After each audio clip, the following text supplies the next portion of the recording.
Marpa was an extremely frightening child. When he was 3 or 4 years old, everybody in the city were afraid of him. He had an immense power in him, and everybody said, this child, either he's going to be a spiritual teacher or he's going to destroy all of us as soon as he gets a little older.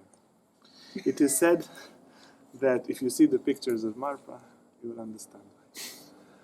It is said he is an incarnation of the mind of Padma Shambhava. Padma Shambhava himself, before dying, he mentions that he will be born again, his mind will reincarnate as that person.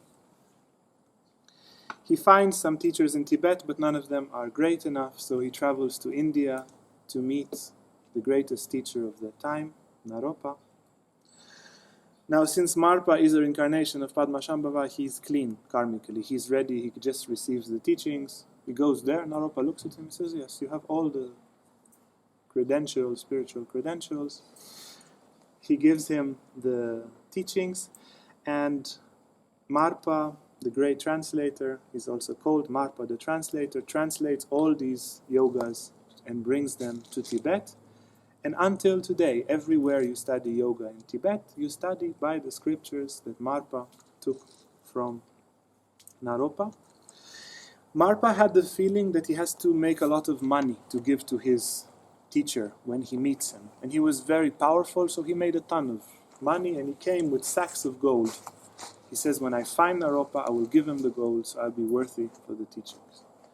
He brought it as a gold dust. And finally, when he met Naropa, he gave the gold dust to Naropa. And Naropa says, wow, so much gold, so nice. Let's give it to the Dharma. And he just spread it out like that in the wind over a cliff or something. And he saw, Marpa was heartbroken. He worked for years to get this gold, and now it's all down there. And Naropa says, come on, don't worry about it. Here. He touched a rock and he says, you see, now it's all gold. Fine, do you feel better? Now let me teach you.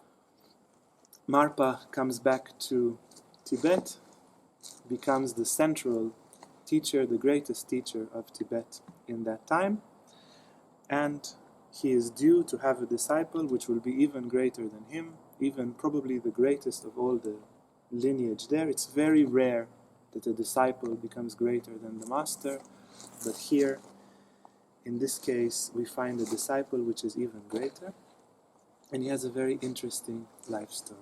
So we had Tilopa, Naropa, Marpa, and then the next one is called Milarepa.